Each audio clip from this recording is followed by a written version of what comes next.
నమస్తే రమగారు. నమస్తే జయ. రమగారు, కొంతమంది సహాయం ఎవరైతే చేస్తారో సహాయాన్ని తీసుకుంటారు, వీళ్ళు లాభపడతారు. కానీ వాళ్ళకే ప్రమాదానికి గురి చేస్తూ ఉంటారండి. ఇలాంటి నీతి కథలు మనం చాలా వింటూ ఉంటాం. అవును, పిల్లలకి చెప్తూ ఉంటాం, ఎవరైనా మనకి సహాయం చేస్తే జన్మలో మర్చిపోకూడదు. అదే ఆ సహాయాన్ని మనం ఏ పరిస్థితుల్లో ఉన్నా, ఎక్కడున్నా నీకు సహాయం చేసిన వాడిని మాత్రం గుర్తుంచుకోవాలి. ఇలాంటి నీతి కథ ఏదైనా చెప్పండి రమగారు. చెప్దాం. కృతజ్ఞత చాలా చెడ్డది జయ. నరకంలో కూడా దానికి పెద్ద శిక్షలు ఉంటాయి. ఎన్నిసార్లు కుక్కల్లాగా పుడతారట వాళ్ళు కృతజ్ఞులు. ఆ, అంటే మనకు సహాయం చేసిన వాళ్ళకి కనుక మనం ఏదైనా ఇబ్బంది కలిగితే, నీకు సహాయం చేసిన వాడి పేరు చెప్పకపోయినా పర్వాలేదు, వాళ్ళు సహాయం చేశారు అని కొంతమంది చెప్పుకుంటారు, కొంతమంది చెప్పకపోయినా పర్వాలేదు. కానీ నీకు సహాయం చేసిన వాడి పట్ల ద్రోహం తలపెట్టావా నువ్వు, అంతే. ఇక అంతే కదా. చెప్పరా అని నరకాలు వస్తాయి వాళ్ళకి. కొన్ని వందల జన్మలు కుక్కలుగాను, నక్కలుగాను, పిల్లులుగాను, పందికొక్కులుగాను అలా పుడతారు. మంచిది కాదు అది. నేను చెప్తాగా, నీకు హెల్ప్ చేశారు, వదిలేపోని, నీకు కుదరకపోతే చెడు మాత్రం చేయకూడదు. వాళ్ళ గురించి నువ్వు చెడుగా మాట్లాడకూడదు, చెడు చెప్పకూడదు, చెడు చేయకూడదు, వాళ్ళకి ఏవి ద్రోహం తలపెట్టకూడదు. మహాభారతంలో కొన్ని కథలు చెప్పుకున్నాం మనం. నాడీ జంఘుడి కథ ఒకటి దీనికి ఉదాహరణగా చెప్తారు. పూర్వమట ఒక గ్రామంలో ఒక బ్రాహ్మణ యువకుడు ఉండేవాడు. అమ్మ నాన్న వాళ్ళు ఏదో వైదిక విద్యలో ఉన్నారు, కానీ ఇతను అట్లా ఏం నేర్చుకోలే. ఆటకాయితనంగా తిరిగేవాడు. లేక పుట్టిన పిల్లల్ని గారాబం చేస్తారు పెద్దవాళ్ళు, మంచి మాటలు చెప్పలేకపోతారు, స్వధర్మ నిధనని చెప్పి నేర్పించలేకపోతారు. ధర్మాన్ని వదిలేశాడు అతను. వాళ్ళతో కలిసి తిరిగేవాడు. మెల్లిగా అతనికి మాంసాహారము అన్నీ అలవాటైనవి. ఏదేదో తిరిగేవాడు, వ్యాపారాల మీద వాటి మీద. వాళ్ళు ఎవరో వ్యాపారాలు చేస్తుంటే ఎక్కడెక్కడికో వెళ్ళేవాడు. మోసాలు, ద్రోహాలు, చిన్న దొంగతనాలకి పాల్పడి మొత్తానికి వాడు ఏమిటంటే కులభ్రష్టుడైపోయాడు. వాడి వాళ్ళతో ఏ సంబంధము లేదు. వాడు ఏ ఊళ్ళో తిరుగుతూ ఎక్కడికో వెళ్ళిపోయాడు. అయితే ఏమైంది, ఒక వ్యాపార నిమిత్తం కొంతమంది స్నేహితులు వెళ్తుంటే వాళ్లతో పాటు అతను ఒక పడవ ప్రయాణం చేసి వెళ్ళాడు.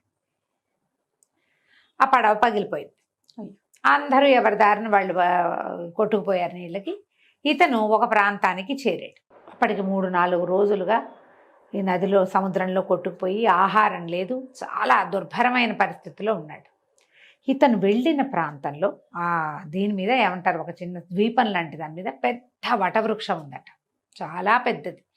ఎంత పచ్చగా, ఎంత ఆహ్లాదంగా ఉందో అక్కడ నాడీజంఘుడు అనే బకరాజు నివాసం ఉండేవాడు. కొంగ, అతిపెద్ద కొంగ, పురాతనమైనది. ఇది కృతయుగం నాటి కథ. ఈ బకరాజుకి విధాతతో స్నేహం, బ్రహ్మదేవుడికి స్నేహితుడు. అబ్బా, అద్భుతమైన ధర్మాన్ని నిర్వర్తించే రకం అతను. రాజధర్ముడు అని పిలిచేవాడు. నాడీజంఘుడైతే అతని ధర్మాలకే రాజు. అతను ఆ వైపుకి వెళ్ళిన వాళ్ళకి సహాయం చేయకుండా ఎవరిని ఎప్పుడు పంపించేవాడు కాదట. అయితే ఈ సుమంతుడు అనే యువకుడు, కులభ్రష్టుడైన వాడు, ఆయనకు కనిపించాడు ఆ నాడీజంఘుడికి. అతను, అయ్యో ఇంత అలసిపోయావు నాయన, బ్రాహ్మణని తెలుసుకుని, నీకు కులభ్రష్టుడైన బ్రాహ్మణ తేజస్సు ఏదో కనపడుతుంది, జంధ్యం ఉంది. పేరు అడిగేటప్పుడు ఇప్పటిలాగా మనం ఏ ఊరు అడుగుతాం, కానీ కులాలు అడగటం ఈనాటి పద్ధతి కాదు. పాత రోజుల్లో అడిగేవాళ్ళు, ఏ జాతికి చెందిన వాళ్ళు అని అడిగితే వీళ్ళు మన గోత్రనామాదులు చెప్పుకోవటం ఒక పద్ధతి. గోత్రనామం వినంగానే బ్రాహ్మణ యువకుడని తెలుస్తుంది కదా. ఆయన తీసుకొచ్చి తన పెద్ద పెద్ద రెక్కలతోటి బాగా విసిరి అతని శ్రమ అంతా పోగొట్టి చక్కటి పళ్ళు గిళ్ళు ఆహారంగా ఇచ్చి సంతోషంగా తన దగ్గర అట్టు పెట్టుకుని రాత్రి ఉంచుకున్నాడు. మర్నాడు పొద్దున ఏమన్నాడంటే, నాయనా, నేను నీకు ఆహారాన్ని ఇవ్వగలిగా, అలసట తీర్చగలిగాను. బాగా ముందుకు నడిచి వెళ్తే మధువ్రజం అనే ఒక పట్టణం ఉంది. దాని రాజైన విరూపాక్షుడు రాక్షసుడు, కానీ నాకు అత్యంత ప్రీతిపాత్రమైన స్నేహితుడు. అతనికి బ్రాహ్మణ భక్తి ఎక్కువ, బ్రహ్మదేవుని పూజిస్తాడు. నువ్వు అక్కడికి వెళ్తే నీకు కావలసిన ధన సహాయం చేస్తాడు. అది తీసుకుని ఇంటికి వెళ్ళి నీ జీవితాన్ని నువ్వు గడుపుకుందువు కానీ, ఓకే అని చెప్పేసరికల్లా ఈ సుమంతుడు సరేనని ఆ మధువ్రజానికి వెళ్ళాడు. వెళ్తే రాక్షసులు ఎవరు నాడీజంఘుడి దగ్గర నుంచి వచ్చాడని ఈ సైనికులు వాళ్ళు తీసుకుపోయి రాజుగారి దగ్గర ప్రవేశపెట్టారు. అతను మహాధర్మపరుడు, ఆ విరూపాక్షుడు దానపరుడు. వ్యక్తిని చూడంగానే గుర్తుపట్టే రకం వాడు. నాడీజంగుడు మనుషుల్ని మాత్రమే గుర్తిస్తాడు. వాడి కులభ్రష్టత్వము, వాడి దుర్మార్గత్వము నాడీజంగుడికి అక్కర్లా. అంత అద్భుతమైన వాడు. ఇతను అట్లాంటి వాడు కాదు. ఈయనకి దానపరుడు, ధర్మపరుడే, కానీ వ్యక్తుల్లో ఉన్న ఆ దుర్బుద్ధుల్ని వాటిని ఇతను కనిపెట్టగలడు. ఈయనకి నచ్చల అతను. వీడు కులభ్రష్టుడని, పద్ధతి లేనివాడని, సరిగ్గా లేడని ఆయనకు అర్థమైంది. అర్థమైనా కూడా నాడీజంగుడు పంపించాడు. రాజధర్ముడు ఊరికే పంపడు కాబట్టి ఏదైనా ఇవ్వాలని భావించి ఏం చేశాడు, కొంత ధనము అవి ఇప్పించాడు. ఆ పూట ఏదో చిన్న ఆతిథ్యం అన్యమనస్కంగానే, ఆసక్తితోటి, బ్రాహ్మణ సేవ నిరతితోటి చెయ్యల. ఆయన పంపాడు, ఇతను ఒకడు వచ్చాడు ఇవ్వాలి అన్నట్టుగా ఏదో మోయగలిగినంత, అంటే అలా అనకూడదు, మోయలేనంత ధనరాశులు ఇచ్చి సాగనంపాడు. సాగనంపితే ఈ మధువ్రజం నుంచి మళ్ళీ ఇతను స్వగ్రామానికి వెళ్ళాలంటే నాడీజంగుడు ఉన్న ఆ మర్రి చెట్టు దగ్గరికే రావాలి. అక్కడికి వచ్చాడు. వస్తే అక్కడ వాళ్ళు ఏదో ఆహారం అది శుభ్రంగా తిన్నాడు. వచ్చాడు ఇక్కడికి. వచ్చిన తర్వాత ఈయన కూడా నాడీజంగుడు కూడా అతన్ని ఆదరించాడు. ఈ రాత్రికి నిద్ర చేసి రేపు వెళ్ళొచ్చు అని. ఇతను ఏమనుకున్నాడు, ఇక్కడి నుంచి నేను ప్రయాణం ఏ విధంగా చేసినా నా 5-6 రోజులు పడుతుంది. ఆహారం దొరుకుతుందో దొరకదో. ఈ కొంగ మంచి బలంగా ఉంది, ఓకే, కండబట్టి ఉంది కదా, కొంగను చంపేసి మాంసం పట్టుకెళ్దాం అనుకున్నాడు. చూసారా, తనకి ముందు 2 రోజుల ముందు చచ్చేందుకు సిద్ధంగా ఉన్న తనకి ఆహారం పెట్టి, రెక్కలతో వీవన విసిరి, పళ్ళు పెట్టి, పడుకోబెట్టి, మనిషిని చేసి నిన్ను బతికించి నీకు ధనం సంపాదించుకునే మార్గం చెప్పిన వాడిని నువ్వేం చేయాలి? కొంగని కొంగగానే చూశాడు. ఏం చేశాడు, చంపేశాడు. రెక్కలు అవి అన్నీ తీసేసి మాంసాన్ని పోసిన పెద్ద కొంగ మాంసాన్ని ఒక మూటలాగా కట్టుకుని దాన్ని భుజాన్ని వేసుకుని ఈ ధనపు రాసుల్ని కూడా మోసుకుంటూ వెళ్ళిపోయాడు. ఇక్కడ వీళ్ళకి ఏం అలవాటు, నాడీజంగుడి దగ్గర నుంచి ఎవరైనా గెస్ట్ వస్తే వచ్చినట్టు మధువ్రజానికి, లేకపోతే 2 రోజులైతే నాడీజంగుడే వస్తాడు. ఓహో, కబుర్లు చెప్పుకుంటారు. సాయంకాలాలు కాసేపు వచ్చేవాడు. వీడు బయలుదేరి వెళ్ళిపోయాడు. ఈ నాడీజంగుడిని చూసి 2 రోజులైంది. ఏమిరు మనిషి రాలేదు, ఎవరు రాలా ఆ పక్క నుంచి, కనీసం కొంగ పిచ్చిక అయినా వస్తాయి, నాడీజంగుడు రాలేదు అని ఆయనకి ఏదో అపశకునంగా అనిపించడం మొదలుపెట్టింది విరూపాక్షుడికి. కొంతమంది చారుల్ని పంపించాడు. భటుల్ని, నాడీజంగుడి కుశలం కనుక్కురండి, ఇక్కడి నుంచి అక్కడి నుంచి రోజు కబుర్లు వస్తూనే ఉంటాయి. ఏమీ రాబోయేసరికి ఆయనకు అనుమానం వచ్చింది. భటులు వచ్చేసరికల్లా వటవృక్షం బోసిపోయింది, రెక్కలు అవి తెగి కనపడుతున్నాయి, అక్కడ ఇక్కడ ఈకలు కనపడుతున్నాయి, నెత్తురుంది. వాళ్ళు పరిగెత్తుకుంటూ వెళ్ళి చెప్పేసరికల్లా ఈయనకి ఏమనుమానం వచ్చింది, దుర్మార్గుడైన కపట బ్రాహ్మడు ఒకడు వచ్చాడు, కులభ్రష్టుడు, వాడే ఈ పని ఏదో చేసుంటాడని ఆయన ఆ మేఘాల మీద పరిగెత్తుకొచ్చాడు. వస్తే ఏముంది, రెక్కలు, కాళ్ళు, ముక్కు కనపడ్డాయి. పరమ దుఃఖంతో అయ్యో దుర్మార్గుడికి ఇంట్లో అవకాశం ఇచ్చి ఇట్లా చేసుకున్నాడే అని వాటిని దహనం చేశారు, ఆ కనపడ్డ వాటిని. ఈ బ్రాహ్మడు ఏ దారిని వెళ్ళాడో వాడిని పట్టుకురండి అన్నారు. ఇంతలో బ్రహ్మదేవుడికి ఈ కబురు వెళ్ళింది. స్నేహితుడు కదా వాళ్ళిద్దరు మాట్లాడుకుంటారు ఎప్పుడు. వాడిని పట్టుకొచ్చేసారు సుమంత్రుడు, సైనికులు వెళ్ళి పట్టుకొస్తే ఈయన ఏమన్నాడంటే, వీడిని చంపి ఆహారంగా తినండి అని భటులకి చెప్పాడట విరూపాక్షుడు. రాక్షసులకి, రాక్షసులు నరమాంసం తింటారు కదా, చీచీ వీడు కృతఘ్నుడు, వీడి మాంసాన్ని మేము తినమన్నారు వాళ్ళు. కృతఘ్నుడైన వాడి మాంసాన్ని నరమాంస భక్షకులు కూడా తినరు ఆ కాలం. అది ముక్కలు కోసం ముక్కలుగా తరిగి కుక్కలకు ఆహారంగా వేయమంటే కృతఘ్నుడి మాంసాన్ని కుక్క కూడా ముట్టదు, కుక్కలు కూడా తినలేదట. ముక్క చెక్క తరిగేశారు. తరిగి మాంసాన్ని విసిరేస్తే కుక్కలు కూడా ముట్టుకోలేదు. వీడు కృతఘ్నుడు, వీడి మాంసం బాగుండదు, చెడు వాసన వస్తుంది, వాడు కృతజ్ఞత అందులోంచి బయటకు వస్తుంది. కుక్కలు విశ్వాసం గల జంతువులు కాదు, మరి అవి తినవట్టు. ఇంతలో విధాత బ్రహ్మదేవుడు వచ్చి ఈ నాడీజంగుడి ఇది చూసుకుని వాడి దగ్గర మాంసం కూడా దొరికింది, దాంతో దహనం చేశారు. ఆయన ఆ దహనం అయిపోయిన దాని మీద అమృత వర్షం కురిపించి నాడీజంగుడిని బతికించాడు. బతికిచ్చేసరి కల్లా విరూపాక్షుడు కావలించుకున్నాడు, నేను నిన్నెంతో మిస్ అయ్యాను, నువ్వు కృతజ్ఞుడు, వాడి సంగతి నీకు తెలియక నువ్వు వాడికి ఆశ్రయం ఇచ్చావు, వాడే నిన్ను ఇట్లా చంపేశాడు, ఇంత అన్యాయం జరిగింది, భగవంతుడు ఉన్నాడు కాబట్టి నువ్వు బతికున్నావు, లేకపోతే నువ్వు ఎట్లా వస్తావు మాకు, నీలాంటి వాడిని మేము కోల్పోతాం కదా అని కావలించుకుని చాలా దుఃఖపడ్డాడు. ఆ బ్రాహ్మడు ఏమయ్యాడో నేను నాడీ జంకుడు అడిగితే వాడిని ముత్తరించి కుక్కలకు ఆహారంగా వేసాం. కుక్క కూడా ముట్టలేదు వాడి శరీరాన్ని, వాడి మాంసాన్ని అని విరూపాక్షుడు చెప్తే, అయ్యో అయ్యో బ్రాహ్మణ వధ చేసావా నువ్వు, మారడానికి వాడికి ఇంకొక అవకాశం ఇవ్వండి, వదలకూడదు, నువ్వు చేసిన పుణ్యమంతా పోతుంది ఒక బ్రాహ్మణ్ణి వధిస్తే. వాడు కులభ్రష్టుడైతే వాడి భ్రష్టత్వం వాడితోటే ఉంటుంది, వాడిని చంపిన పాపం మనకొస్తుంది కదా. అతన్ని బతికిచ్చి అతనికి ఒక అవకాశం ఇవ్వమని అడిగాడు. ఆయన చూడు ఎట్లాంటి వాడు, ఇంత చేసినా కూడా. అప్పుడు మళ్ళీ బ్రహ్మదేవుడి వరప్రసాదంతో సుమంత్రుడిని మళ్ళీ బతికించారు. బతికిచ్చి ఈ అపార ధనరాశులు ఇచ్చేసి అతన్ని పంపించేసి, కృతజ్ఞుడు అయితే అంటే ఎవరికైతే కృతజ్ఞత ఉండదో వాడికి ఎలాంటి గతి వస్తుంది అంతే. ఇప్పుడు దీనికి ఈ జీవుడికి ఆయన చెప్పట, ఇంత పని చేసినందుకు వాడి కర్మశేషాన్ని వాడు అనుభవిస్తాడు. రేపు మరణించి వెళ్ళాక వాడంతటి వాడిని మరణించని, చంపిన పాపం నీకెందుకు ఈ కర్మబంధాన్ని అతను మోసుకోవాల్సిందే. అతను చేసిన చాలా రకాల దుష్కర్మలు, కులభ్రష్టత్వము, స్వధర్మ నిధనం చేయకపోవటము తో పాటు వాటన్నిటితో పాటుగా నాడీజంగుణ్ణి సంహరించింది, ఆ పాపాన్ని కూడా వాడు మోసుకుంటాడు. కానీ వాడిని చంపిన పాపాన్ని నువ్వు మోయొద్దు అని చెప్పి అతన్ని బతికించి కాలక్రమం ఏ రకంగా అయితే అది అయిపోతుంది అని చెప్పి డబ్బిచ్చి పంపించేశాను.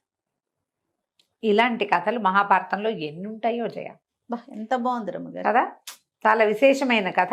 ఎప్పుడూ కూడా మనుషుల బేసిక్ ధర్మం ఏంటంటే కృతజ్ఞత. అది లేకపోతే మనిషి కాదు, అంతే. జీవించి ఉన్నా వేస్టే వాళ్ళు, వ్యర్థం కదా. నేను చెప్పాను, నువ్వు సహాయం చేసిన వాడికి తిరిగా సహాయం చేయలేకపోయినా ఏం పర్వాలే. చెడు చెయ్యకు, చెడు అనకు, అది పాపం నీ వెంట పడుతుంది. తప్పులు ఎప్పుడు వెంట పడతాయి కదా జయ, 100% అండి. ఎప్పుడు మన నీడ మన వెన్నంటే ఉంటుంది. ఇది కూడా అంతే, నీడలాగా పడిపోతుంది మన వెనకాల. అందుకని ఆ పని మాత్రం చేయ. చాలా బాగుంది రమ్మగారు, అద్భుతంగా ఉంది. నమస్తే అండి. నమస్తే జయ. నమస్తే జయ. ఏదైనా మంచి కథ చెప్తారండి? పెద్ద కథ చెప్తా తప్పకుండా. పూర్వం వర్ధమానపురానికి ఒక రాజుగారు ఉండేవారు. ఆయనకి చక్కటి సౌందర్యవతి, సుగుణాల రాశి అని చెప్పదగిన వసుధ అని భార్య ఉండేది. చాలా హాయిగా ఉండేవాళ్ళు. చాలా రోజులు పిల్లలు పుట్టలేదు. రాజ్యానికి ఉత్తరాధికారి కావాలి. ఆ కాలంలో ఇంత ఏకపత్ని వ్రతాలు ఉన్న కాలం ఏం కాదు. రాజుగారు కొంచెం ప్రీతిగా ఉండేవారు భార్య అంటే. అందరూ ఇంకో పెళ్లి చేసుకోండి అనగా సరే రాణిగారు కూడా మరి సంతానం కలగట్లేదు, ఏం చేస్తాము, ఇంకో పెళ్లి చేసుకోండి అంటూ ఉండేది. సరే ఈయన చూసి ఒక చిన్న సామంతరాజు గారి అంటే చితికిపోయిన సామంతరాజు గారి కూతురు ఒక అమ్మాయిని, కాంతిమతిని పెళ్లి చేసుకున్నారు. కాంతిమతి చాలా బుద్ధిమంతురాలు. మీది మిక్కిలి రాజుగారు ఇట్లా తనని పెళ్లి చేసుకోవడం వల్ల తన తండ్రి కుటుంబానికి చాలా మేలు జరిగిందని, మళ్ళీ చితికిపోయిన వాళ్ళ ఇల్లు ఉద్ధరింపబడిందని రాజుగారి మీద భయభక్తులతోటి ఈ సవితి పెద్దరాణి పట్ల చాలా ప్రీతిపాత్రంగా భయము భక్తితోటి మెలిగేది.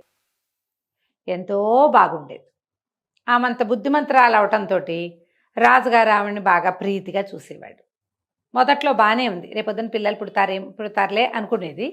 ఈ వసుధ పెద్దరాణికి ఒకళ్ళిద్దరు చెలికత్తెలు ఉండేవాళ్ళు. అబ్బాయి ఏం ముద్దు సాగుతోందమ్మా, చిన్న రాజ్యం నుంచి వచ్చినా కూడా, చిన్న కుటుంబం వీళ్ళది అయినా కూడా భలే సాగుతోంది అలా అనేవాళ్ళు. ఈవిడికి మెల్లిగా దీనికి సాగుతోంది అనిపించడం మొదలుపెట్టింది. ఊళ్ళో వాళ్ళు కూడా ఈ బుద్ధిమంతురాలైన చిన్న రాణిని బహుముచ్చటగా చూసేవాళ్ళు. ఈవిడికి ఇంకా మండేది, ఏమిటి దీని గొప్ప, ఏమైనా పట్టపురాణే అలా అనిపించేది. ఈ చెలికత్తెలు అనేవాళ్ళు, అబ్బో రేపొద్దున ఏ నెలలో తప్పి ఈవిడికి పిల్లలు పుడితే ఈవిడిని అసలు నేల మీద పట్టుకోగలవా అనేవాళ్ళు. ఆవిడ నేల మీదే ఉండేది. వీళ్ళు అనేవాళ్ళు అట్లా ఊరికే పెద్దరాణి గారిని ఉబ్బేయటము ఇలా మాట్లాడతారు కొంతమంది, అనవసరమైన మాటలు. ఈవిడికి చిన్నరాణి గర్భవతి అయిపోతుందేమో, దానికి పెళ్లి చేసింది ఎందుకు, ఎవరో ఇంకో రాణి వస్తే ఆమెకు పిల్లలు పుడితే ఈ రాజ్యానికి ఉత్తరాధికారిని. క్రమంగా ఈవిడికి ఎట్లా అయింది, ఈ చిన్నరాణికి పిల్లలు పుట్టకూడదు అనిపించడం మొదలుపెట్టింది. ఒక 3-4 ఏళ్ళకి ఆ అమ్మాయి కాస్త గర్భవతి అయింది. ఈవిడికి 10 ఏళ్ళైనా లేదు, 2వ ఏడు 3వ ఏడు 4 ఏళ్ళు కూడా కాల, 2 నిండింది అంతే.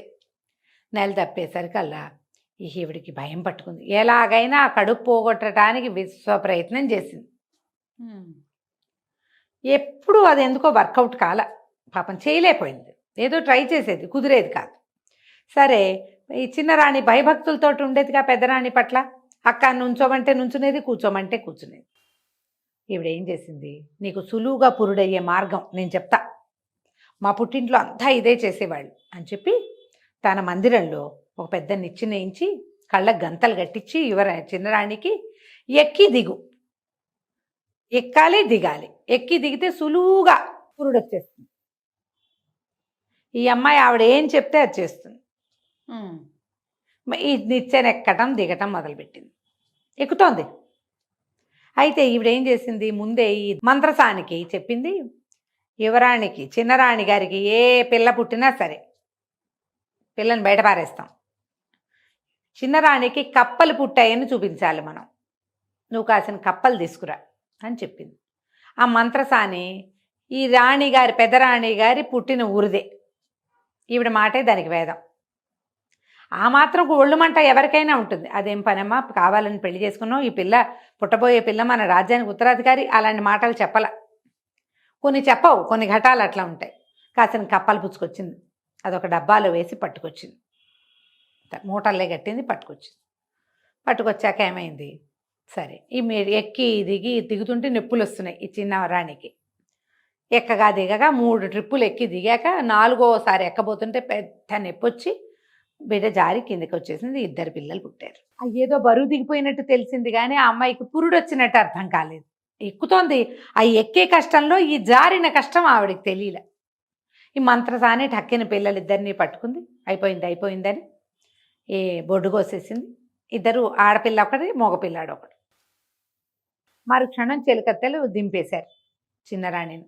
దింపేయంగానే ఈవిడేం చేసింది, ఆ మంచం మీద పడుకోబెట్టి ఆ మంచం మీద ఇన్ని కప్పల్ని ఆ సంచిలో మూట కట్టుకొచ్చింది కదా, డబ్బాల పోసి మూట కట్టి పోసేసింది. తర్వాత వీళ్ళకి ఒక ముసలి దాది ఒకటి ఉంది ఈ అంతఃపురంలో, దాని పేరు వెంకప్ప.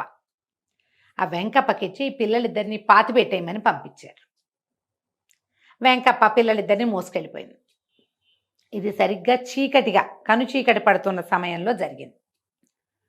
ఈ ఎగశ్వాస వచ్చేసింది పిల్లకి, ఈ చిన్నరాణికి. బరువు దిగిపోయేసరికల్లా ఒకరు అపిరి తిప్పిరి అయిపోతారు కదా, పురుడు వచ్చిందో తెలియలే. మొదటి తొలుచూలే కదా, అమ్మాయికి అర్థం కూడా కాల. ఆ అమ్మాయి కొంచెం తిప్పుకునేసరికల్లా కప్పలు పుట్టాయని కేకలు పెట్టారు. రాజుగారు నిర్ఘాంతపోయాడు. అందరూ బయటకు వచ్చేసారు, ఠారుమనిపోయాడు. తీరా వచ్చి చూసేసరికల్లా ఏముంది, రాణి గారు పక్క పడుకునుంది, పక్కన కప్పలున్నాయి, ఈ కప్పలు పుట్టాయి అన్నారు. రాజుగారికి ఏం చేయాలో తెలియలేదు. ఈ లోపల ఏమైంది, ఆ వెంకప్ప ఆ 2 పిల్లల్ని చెరువు గట్టుకు తీసుకుపోయింది. గొయ్యి అయితే తవ్వింది కానీ దానికి జీవించి ఉన్న పిల్లల్ని పాతటానికి ప్రాణం ఒప్పల. చెరుకో గోతులోనూ పడుకోబెట్టింది, కప్పకుండా వెళ్ళిపోయింది. సరిగ్గా ఎవ్వరూ లేరు చీకట్లో అనుకుంది. కానీ ఒక ఆవిడ, ఈ కుండలు చేసే ఆవిడ, అవతల వైపు చెరువుకి అవతల పక్కన మట్టి తవ్వుకోవటానికి వచ్చింది. ఎవరు సాయం దొరక చీకటి మాటున మూటెత్తుకుని వస్తోంది. వెంకప్ప రావటం, ఇట్ట 2 సందిటి పట్టు, ఒక పిల్లల్ని ఇట్ట పట్టుకుంటారు, 2 పిల్లల్ని ఇట్ట పట్టుకోవాలిగా, ఇట్లా పట్టుకొచ్చి దాన్ని దింపటం, తవ్వటం, వెళ్ళిపోవటం చూసేసింది. వెంకప్ప ఇది అంతఃపురంలో ఉండేది మూసేల్ది, ఏదైనా పాతాలంటే దీనికి అంతఃపురం నుంచి ఎవరినైనా సాయం పంపరు ఏమిటా అని ఆవిడ ఆ మట్టి అక్కడ దిగబారబోసి ఇటు వచ్చింది. వచ్చి చూస్తే ఏముంది, చందమామలల్లే కనపడుతున్నారు పిల్లలు. ఈవిడికి తట్టింది. చిన్నరాణికి పిల్లలు కలిగే సమయం ఇది, పసిగుడ్లు పిల్లలు చూస్తే అప్పుడే పుట్టిన బిడ్డల్లాగా ఉన్నారు.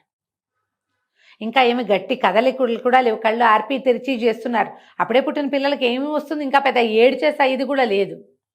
ఇప్పటికి ఏమర్థమైంది, అమ్మా ఇది దాసిది అంతఃపురంలో ఉంటుంది, ఏమైనా చిన్నరాణి పిల్లల్ని దాటేసిందా, చచ్చిపోయారనుకుని వదిలిపెట్టారేమో, కళ్ళు తెరుస్తున్నారు పిల్లలు, పోని పాతిందనుకో అదొక్కతే ఎందుకు వస్తుంది, పిల్లలు చచ్చిపోతే ఒకవేళ మరణించే ఉంటే అందరూ రావాలి కదా, 4 రావాలి, సైనికులు రావాలి, రాజలాంఛనాలతో పెట్టద్దు రాజుగారి పిల్లల్ని.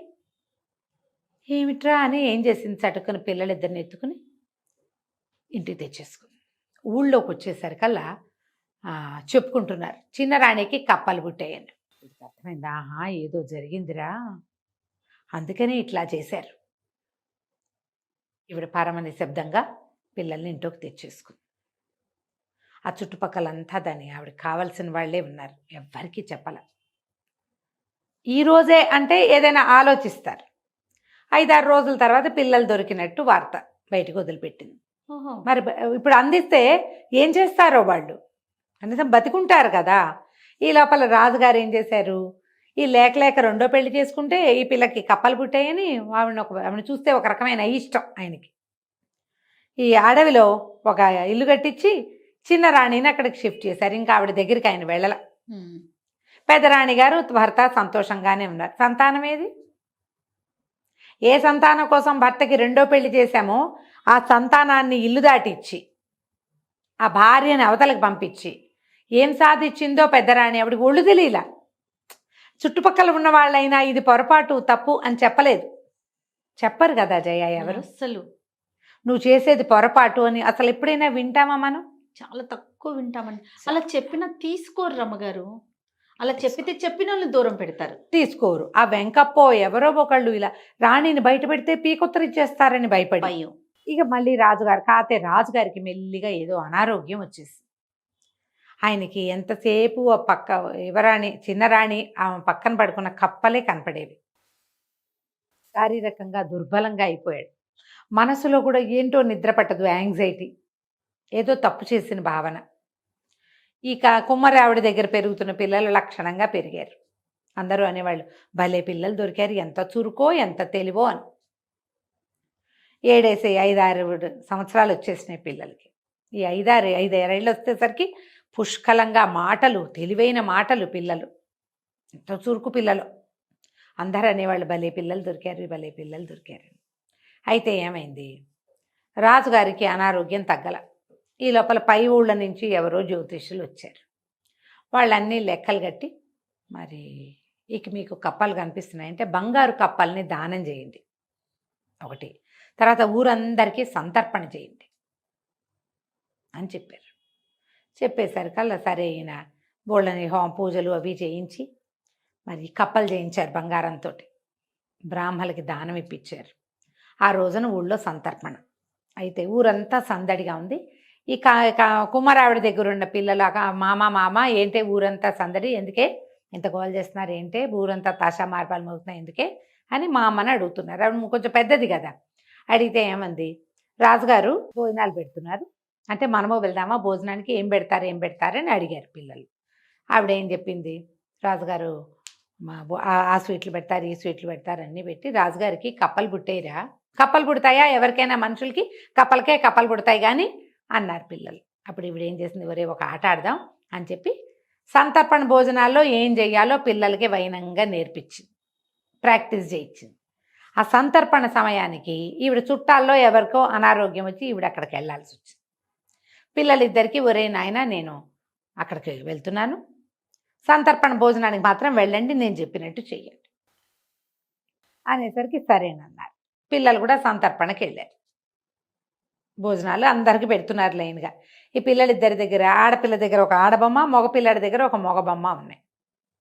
వీళ్ళిద్దరూ చెరుకో విస్తర్లో కూర్చొని బొమ్మలు రెండింటినీ చెరుకో విస్తర్ దగ్గర కూర్చోబెట్టారు. మా బొమ్మకి విస్తరేయండి అంటే చిన్నపిల్లలుగా నవ్వుతూ వేశారు. పిల్లలిద్దరూ అటు ఇటు కూర్చుని మధ్యలో 2 బొమ్మలకి 2 విస్తర్లు వేయించారు. విస్తర్ అంటే ఇంత ప్లేస్ అవుతుందా, పిల్లల్ని జరగమంటే అదేంటి మా బొమ్మలు తినద్దా అంటారు. వీళ్ళతో ఎవరు వచ్చారంటే పెద్దవాళ్ళు ఎవరూ లేరు. అక్కడి నుంచి వడ్డన మొదలుపెట్టారు. బొమ్మల దగ్గర ఖాళీ విస్తళ్ళు ఉంటే పిల్లలు ఒప్పుకోలే, మా బొమ్మలకు కూడా విస్తట్లో వడ్డించాల్సిందే. అయితే ఇంతలో ఏమైంది, భోజనాలు జరుగుతున్నాయి, సంతర్పణ అవుతోంది. రాజుగారు సంతర్పణని పర్యవేక్షణ చేస్తున్నాడు. అటు ఇటు తిరుగుతూ ఇటువైపు వచ్చాడు. ఈ లోపల అక్కడికి వచ్చిన వాళ్ళు ఎవరు, బొమ్మలు ఏం తింటాయా అదా ఇదని కేకలేస్తున్నారు. ఎందుకు తినవు, తింటాయి మా బొమ్మలు, లడ్డు పెట్టండి, మా బొమ్మలు పులిహార పెట్టండి, చేగోడీలు పెట్టండి, చక్కెలాలు పెట్టండి అని పిల్లలు గోవాలి. ఈ పిల్లల గొంతులు కొంచెం కీచుమంటాయి కదా చిన్న పిల్లలవి, ఇద్దరు గొంతులు పెంచుకుని అరుస్తున్నారు.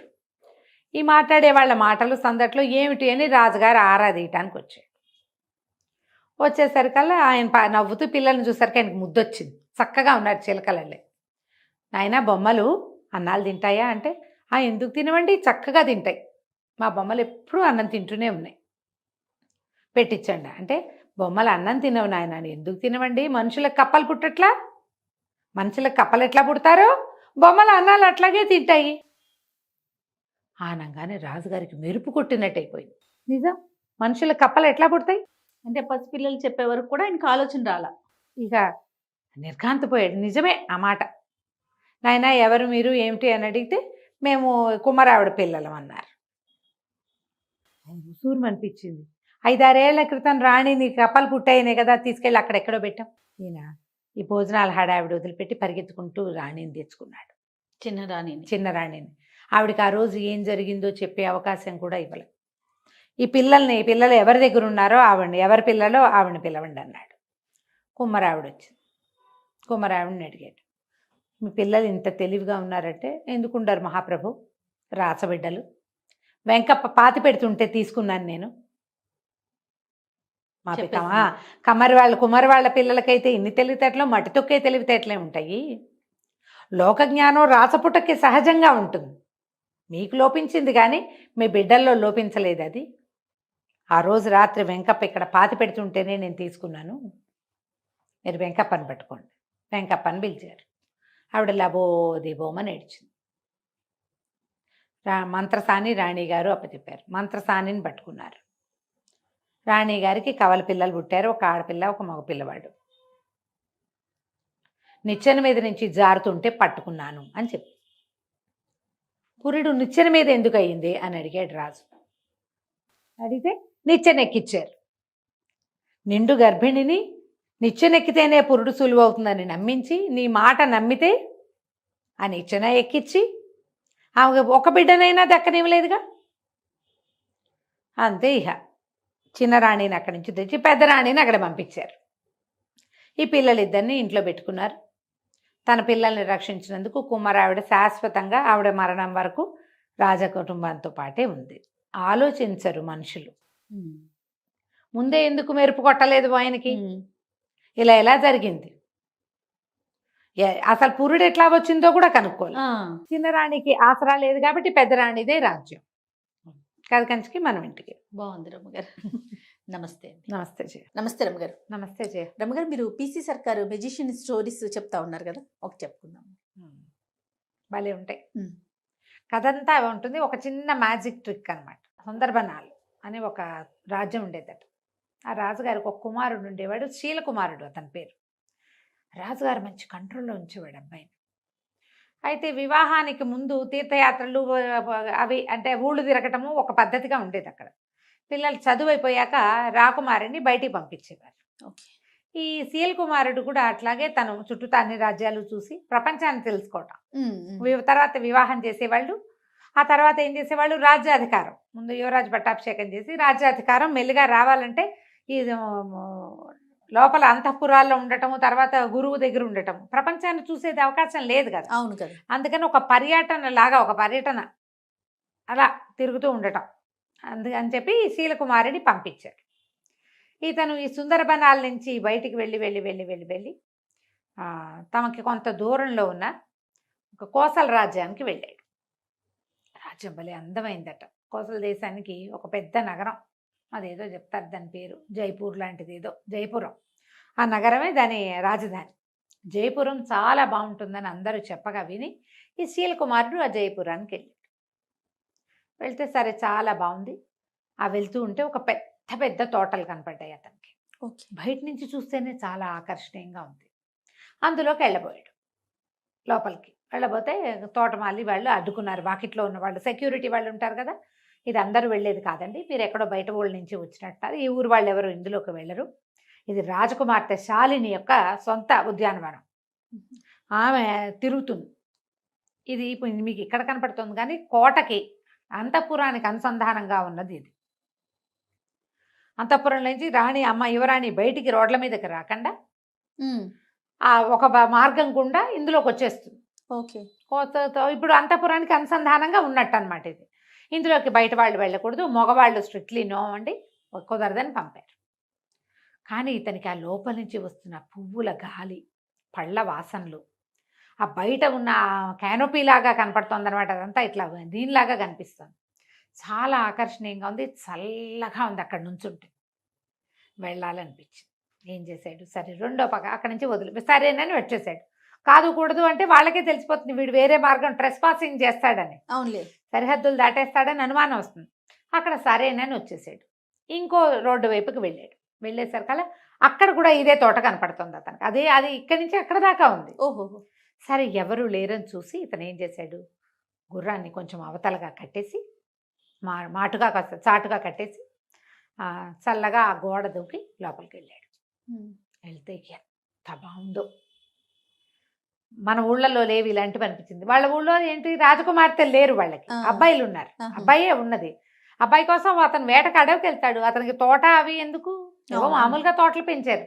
ఈ ప్రత్యేకంగా రాజకుమార్తె కోసం అక్కడక్కడ లతానీ కుంజాలు, చక్కా పొదరిళ్ళు, దేనికి దానికి బెడ్స్గా వేసిన గులాబీలు, మల్లెలు, ఇలా రకరకాల చెట్లు, ఇన్ని పువ్వులు ఉండేసరికల్లా ఎన్నో తుమ్మెదలు, తర్వాత సీతాకోక చిలుకలు, చిలకలు, పిచుకలు ఎన్ని ఉన్నాయో. సంతోషం పట్టలేకపోయాడు అతను. అంత గ్రీనరీ, ఆ కలర్ఫుల్గా ఉన్న దాన్ని చూసేసరికల్లా ఒక ఆత్మానందానికి లోనయ్యి అంతా తిరిగి దొరికిన పళ్ళేవో 4 కోసుకుని తిని తర్వాత ఏం చేశాడు, పక్కన ఒక చిన్న పొదరిల్లు లాగా ఉంటే దాని మీద ఒక బెంచ్ ఉంది. దాని పక్కన ఆ బెంచ్ మీద కూర్చుంటే హాయిగా ఉంది. కూర్చుని అతని దగ్గర పిల్లని గ్రోగుంది. అతనికి ఫ్లూట్ వాయించే అలవాటు. ఈ బోర్డును దోపుకున్నాడు. నడువు కట్టుకునే దట్టీలో, ఆ దట్టీలో నుంచి ఫ్లూట్ తీసి వాయించడం మొదలుపెట్టాడు. కాసేపు అయ్యేసరికల్లా ఏమైంది, ఫ్లూట్ వాయిస్తూ హాయిగా సంతోషంగా ఉన్నాడు. చల్లగా మధురమైన వాసనలు వచ్చే ఆ గాలి పీలుస్తూ అట్లా మైమరిచిపోయినాడు. ఎక్కడి నుంచి వచ్చిందో ఒక నాగుపాము అతన్ని కాటేసింది. అయ్యో. కెవ్వమన్నాడు, గిలగిలా తన్నుకున్నాడు, పడిపోయాడు కింద. మొహం నీలంగా అయిపోయింది. ఎప్పుడైతే ఇతను ఫ్లూట్ మొదలు పెట్టాడో దీనికి తోటకి అంతఃపురం నుంచి యువతలకు వచ్చాక ఇక్కడ కూడా ఒక చిన్న సౌధం లాంటిది ఉంది.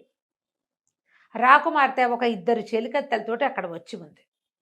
ఫ్లూట్ వినిపించేసరికల్లా ఆ అమ్మాయి ఎవరా అని, ఎవరు వచ్చారు తోటలోకి, ఫ్లూట్ ఎట్లా వినపడుతుంది, ఎవరు ఏమిటని ఒక దీని దగ్గర గవాక్షం దగ్గర ఒక కిటికీ దగ్గరకు వచ్చి నిలబడి చూస్తోంది. దగ్గరలోనే ఉంది దానికి. ఆ అబ్బాయి గమనించుకోవాలి. చూసేసరికల్లా ఎవరో కుర్రాడి వయసుండి అతనికి వేసే చూస్తుంది. ఉన్నట్టుండి పాము కాటేయటం, అతను కేక పెట్టడం, అమ్మాయి పరిగెత్తుకుంటూ వచ్చి చెలికత్తెల సహాయంతో ఇతను చూసేసరికల్ కనపడింది. ఈ చెలికత్తెల్లో ఒక చెలికత్తె తల్లి విషవైద్యం తెలిసిన తల్లి. పిల్లకు కూడా కొంత తెలుసు. ఈ అమ్మాయి ఏమందంటే, ఇది పలానా పామమ్మ, దీనికి వేరు పెట్టి వైద్యం చేస్తే ప్రమాదం తప్పుతుందంటే సాయం పట్టండి అని ముగ్గురు కలిసి అతన్ని లోపల గదుల్లోకి తీసుకొచ్చారు. తీసుకొచ్చి రాకుమార్తె అతను ఇక్కడ ఇందులో ట్రెస్ పాసింగ్ చేసి లోపలికి వచ్చాడంటే అతనికి శిక్ష పడుతుంది. అంతేగా. అతనేమి తనని చూడడానికి రాలా, ఈ తోట సౌందర్యం కోసం వచ్చాడు. ఆ సంగీతం బాగుంది, రాకుమారుడు చక్కగా ఉన్నాడు. ఎవ్వరికీ చెప్పకుండా 5-6 రోజుల పాటు అతన్ని అక్కడే దాచిపెట్టి వైద్యం చేయించి అతను కోలుకునేదాకా కాపాడింది. ఓకే. కాపాడి పంపించేద్దాం అనుకుంది. కాస్త కోలుకునేసరికల్లా తన ఫ్లూట్ వాయించడము, కబుర్లు, మాటల్లో మెల్లిగా మనసు ఇచ్చిపుచ్చుకున్నారు వీళ్ళు. కోలుకున్న తర్వాత ఇతను, నేను బయలుదేరి చాలా కాలం అయింది, ఇంటికి వెళ్ళిపోతాను అని చెప్పి, నాకు కూడా వివాహ ప్రయత్నాలు చేస్తున్నారు అని తెలుసుకున్నాడు. ఆ అమ్మాయికి నాకు కూడా వివాహ ప్రయత్నం చేస్తున్నారు, ఎట్లాగో ఉత్తరాలు రాస్తారు, మీ దగ్గర నుంచి ఫోటోలు వస్తాయి, నేను నిన్నే సెలెక్ట్ చేసుకుంటా, మన ఇద్దరం పెళ్లి చేసుకుందామని ఆ అమ్మాయికి మాట ఇచ్చి ఇంటికి వచ్చేసాడు. ఇంటికి వచ్చి కొద్ది రోజులు గడిచినాక ఇతను ఈ శాలిని చేసుకుంటా అని చెప్పి గనక చెప్పాడో నాన్నకి, నాన్న తిరగబడిపోతాడు. వాళ్ళ నాన్న ఈ పిల్లాడిని, కుర్రవాడిని అతనే ఉద్దేశం చెప్పేలాగా కానీ, అతని అభిప్రాయానికి విలువిచ్చేలాగా కానీ, చాయిస్ అతనికే వదిలేయటం కానీ చేయడు ఆయన. చాలా గట్టివాడు తండ్రి. అతను ఆ పద్ధతిలో లేడు ఆయన. ఇప్పుడు ఏం చేయాలని ఆలోచిస్తుంటే రకరకాల పెళ్లి సంబంధాలు వచ్చినాయి. శాలిని ఫోటో కూడా ఉంది అందులో, ఆ చిత్తరువు కూడా ఉంది. అన్నీ చూసిన తర్వాత ఇతను శాలిని ఉంది చెప్దామనుకున్నాడు. తండ్రి, మంత్రి గారు, రాజగురువు ముగ్గురు కలిసి స్క్రూటినీ చేసి వాటిని ఏం చేస్తారు, అన్నీ చూసి ఈ అమ్మాయి తండ్రి ఎంతమంది ఫైనలైజ్ చేస్తారు కదా, ఇవన్నీ చూసేసి చివరికి 3 సంబంధాలు తేల్చారు. ఆ 3 శాలిని లేదు. ఏం చేయాలో తెలియలా, దిగులుగా అయిపోయాడు. వెళ్ళొచ్చిన దగ్గర నుంచి అతని ధోరణి మారిందని, ఇప్పుడు ఈ పెళ్లి సంబంధాలు చూడటం మొదలుపెట్టాక ఇంకా మొహం వేళ్లాడేసి ఉంటున్నాడని కనిపెట్టాడు మంత్రి గారి కుమారుడైన దేవదత్తుడు. ఓకే. ఏమిటో ఇలా డల్గా ఉన్నావు ఏమిటి అని ప్రశ్నించేసరికి ఇంకెవ్వరికి చెప్పలేక ఈ శీల్ కుమారుడు ఏం చేశాడంటే దేవదత్తుడికి చెప్పాడు ఈ సంగతి. నేనేం చేయను, నేనేమో అమ్మాయికి మాటిచ్చి వచ్చాను, తను నచ్చింది నాకు, నా ప్రాణం కాపాడింది, అమ్మాయి చాలా బాగుంది, రాజ్యము వాళ్ళ ఏర్పాట్లు మరీ బాగున్నాయి, మా నాన్నగారేమో తేల్చిన సంబంధాల్లో శాలిని లేదు, అక్కడికి రాజగురువు మంత్రి గారు అబ్బాయిని అడగండి అంటే ఏం పర్వాలేదు, నేనే సెలెక్ట్ చేస్తే మా అబ్బాయి అది చేసుకుంటాడని మొదలుపెట్టాడు ఆయన. అబ్బాయి నేను చేసుకోనని అనలేడు, అందరి ముందు పరుగు పోతుంది తండ్రిది. ఏం చేయాలో తెలియట్లేదు అంటే దేవదత్తుడు అన్నాడు దానికే ఉంది, మనకి ఓ మంత్రవాది ఒక ఆయన ఉన్నాడు, అంటే ఐంద్రజాలికుడు, అదే మంత్రవాది అని అనకూడదు, ఇంద్రజాలం చేస్తాడు, ఆయన పేరు ఏదో భయంకర లాంటిది పేరు, ఆయనతోటి మాట్లాడదాము, ఏదైనా సలహా చెప్తాడని అక్కడికి వెళ్ళి రాకుమారుడు ఇట్లా ఒక అమ్మాయిని ప్రేమించాడు, రాజకుమార్తెనే, కానీ తండ్రి గారు సెలెక్ట్ చేసిన సంబంధాల్లో ఆ సంబంధం లేదు, ఏం చెయ్యాలి అంటే అతను అన్నాడు సరే నేను చెప్తాను లేవు ఉపాయం, చూద్దామన్నాడు. చూద్దామన్న తర్వాత సరే మంత్రి గారు వీళ్ళంతా సంబంధాలు తీస్తున్నారుగా, ఈ 3 సంబంధాలు ఈ అబ్బాయికి చూపించారు, ఆ అబ్బాయి నేను తేల్చుకోలేకపోతున్నానని చెప్పాడు. తేల్చుకోలేకపోతున్నాను అనేసరికల్లా సరే ఈ 3 తేల్చుకోకపోతే అవన్నీ చూడని మొత్తం పటాలన్నీ పెట్టారు. మాట్లాడపోతే అప్పుడు ఇంద్రజాలికుడు కూడా వచ్చాడు, వాళ్ళు నలుగురు మాట్లాడుకునే చోటు. అట్లా కాదు, ఇప్పుడు రాజకుమారుడికి కంటికి నచ్చడం కాదు, మనసుకి నచ్చాలి, అంతేగా. హృదయ ఫలకం మీద ఎవరి పేరుందో ఆ పిల్లని చేస్తే అతను సంతోషంగా ఉంటాడు, మన రాజ్యానికి అద్భుతమైన వారసులు కలుగుతారు, సంతోషం వల్ల రాజ్యం బాగుంటుంది అనేసరికల్లా మంత్రి గారు పక్కపక్కన హృదయ ఫలకాన్ని ఎవరు చూస్తారండి అన్నాడు. ఎందుకు హృదయ ఫలకాన్ని చూసేందుకు అవకాశం ఉందండి, మన దగ్గర బ్రహ్మాండమైన విద్య ఒకటి ఉంది, మీరు ఓ పని చేయండి, ఈ వచ్చిన రాజకుమార్తెల పేర్లన్నీ లిస్ట్ అవుట్ చేసి ఒక కాగితం మీద రాయండి, రాజకుమారుడు మనసుకి ఏ సంబంధం నచ్చిందో ఆ అమ్మాయి పేరుని ఆయన హృదయ ఫలకం మీద వచ్చేలాగా నేను చేస్తా, బాగుందిగా అని చెప్పాడు మన ఈయన ఐంద్రజాలికుడు. కొంచెం బాగా ఆలోచించారు, ఈయన చెప్తున్నాడు కదా, ఆయన కొంచెం గట్టిగా పేరెన్నిక కన్నవాడు, ఏదైనా తమాషా మ్యాజిక్లు బాగా చేయగలిగేవాడు, ఒక్కోసారి పెద్ద పెద్ద విషయాల్లో కూడా ఆయన సలహా పాటించారు వీళ్ళు. అందుకని ఈ లోపల మంత్రి కుమారుడు దేవదత్తుడు అన్నాడు ఇది చేసి తీరాలి ఇట్లాగే, అప్పుడే కదా ఇతనికి ఎవరు నచ్చారో మనకు తెలుస్తుంది అని అతను బలపరిచేశారు. కల్లా కుమారుడి మాట విన్న మంత్రి గారు కూడా మరి పిల్లలు కోరుకుంటారు, అది రాజకుమారుడి మాట కూడా ఇదే అయి ఉంటుంది అని ఆలోచించి సరే ఒప్పుకున్నాక ఇతను ఐంద్రజాలికుడు అన్నాడు ఈ ట్రిక్ ఇది నేను ఈ మంత్రం అందరి ముందు చేస్తా, మనం సభలో చేసి చూద్దాం కావాలంటే, రాజుగారు తిరిగిపోకుండా అనమాట. ఓకే, ఆ సంబంధం మనం వద్దనుకున్నామని ఆయన అంటాడేమోనని సభలో చేద్దామన్నారు. సరే రేపొద్దున ఆ పరీక్ష హృదయ ఫలకాన్ని సందర్శనం, మర్నాడు పొద్దున రాజకుమారుడు వచ్చి కూర్చున్నాడు. ఓకే, సభలో లిస్ట్ అవుట్ చేశారు, ఒక 15 సంబంధాలు రాశారు, పేర్లు అందరు యువరాణుల పేర్లు రాశారు. రాశాక ఏం చేశాడు ఈయన బోల్డని మంత్రాలు చదివి రాజకుమారుడి చుట్టూతా ఇట్లా చేసి దిష్టి తీసినట్టు దాన్ని అంటించేశాడు. ఓకే, ఆ కాగితాన్ని అంటించేశాడు, కాగితం అంటించి దాన్ని ఒక పళ్ళెంలో వేసాడు, వేస్తే కాగితం అంటుకుపోయి మొత్తం కాలి బూడిదొచ్చింది. అంతేగా మసి కాలిపోతుంది, కాగితం అంటుకుంటే ఎలా వస్తుంది నల్లటి వస్తుంది కదా. సరే ఇతను ఏం చేశాడు రాజకుమార మీ చొక్కా విప్పండి అని చెప్పి అతను షర్ట్ విప్పించారు. చొక్కా విప్పిన తర్వాత ఈ మసి తీసి రాజకుమారుడి గుండెల మీద ఇట్లా ఇట్లా ఇట్లా ఇట్లా రుద్దాడు. రుద్దంగానే ఒక పేరు ప్రత్యక్షమైంది అక్కడ, శాలిని అనుంది. అని ఆశ్చర్యపోయారు ప్రజలంతా, ఎట్లా వచ్చింది అంటే ఈయన మనసులో అంత గాఢంగా అమ్మాయి నచ్చింది, అది హృదయ ఫలకం మీద కనపడింది కదా, ఇంకేముంది శాలినితోటే పెళ్ళి అన్నారు. అక్కడి నుంచి కాకోసల రాజ్యానికి కబురు చేశారు, మీ అమ్మాయిని మా అబ్బాయికి చేసుకుంటామన్నారు. వివాహం అయిపోయింది, వీళ్ళంతా అక్కడికి తరలి వెళ్ళారు. తోటలోనే పెళ్ళి అడిగాడు రాజకుమారుడు, ఆ తోటలో బ్రహ్మాండంగా విందు చేశారు, అన్నీ హాయిగా అయిపోయింది. శాలినికి అక్కడ తోటలో విహరించడం అలవాటు కాబట్టి ఇక్కడ కూడా అలాంటి తోట నిర్మించడానికి అక్కడి నుంచే శిల్పులు తోటమాళ్ళు అందరినీ తీసుకెళ్తానని చెప్పాడు. బాగుంది, ఇంటికి వచ్చారు, సుందరవనానికి తిరిగి వచ్చేసారు. వచ్చిన తర్వాత ఆ రోజు రాత్రి పునఃసమాగమం అని గదిలోకి పంపించారు. ఈయన ఏం చేశాడంటే ఒక చక్కటి సబ్బు గిఫ్ట్ చేశాట రాకుమార్తెకి. రాజకుమారుడు శీలకుమారుడు శాలినికి ఇచ్చాడు. ఇచ్చేసరికి శాలిని ఏమిటి ఇంతకంటే గొప్ప బహుమతి దొరకలేదంటే, ఎందుకు ఈ బహుమతి దీనివల్లే నువ్వు నాకు దక్కేవు, లేకపోతే నువ్వు దక్కేదానివి కాదు, నేను మా నాన్నగారి మాట కాదనలేక చేసుకునేవాడిని అని చెప్పాడు. ఏం చేశారట, సబ్బు నానబెట్టి సబ్బుతోటి అతని గుండెల మీద శాలిని అని రాశారు పొద్దున్నే. ఆల్రెడీ అది ఆరిపోయింది. ఆరిపోయి ఉండిపోయింది ఒంటి మీద. కడిగితే కదా పోయేది సబ్బు. ఈ మసి పూసేసరికల్లా అంటుకున్న సబ్బు మీద మసి అంటుకుని శాలిని అని కనపడింది. హృదయ ఫలకం దాని మీద రాసినట్టు కనిపించింది. ట్రిక్ చూడు, మ్యాజిక్ ట్రిక్. సూపర్. మనం ఏదైనా ఒక అక్షరాలు ప్రత్యక్షం లాగా చేయాలంటే ఇప్పుడు మన వాళ్ళు ఏం చేస్తున్నారు, రాసేసుకుంటారు పేరు దాని మీద. ఈ మన సెలోఫెన్ టేప్ తీసి ఇస్తే సరిపోతుంది. అవును అవును. ఇప్పుడు కొత్త ట్రిక్కులు వచ్చాయి కదా, పాతకాలపు ట్రిక్. దీంతో రాజకుమారుడు రాజకుమార్తెని పెళ్లి చేసుకున్నాడు. కథ కంచికి మనం ఇంటికి. బాగుందండి. నమస్తే రమ్య గారు. నమస్తే.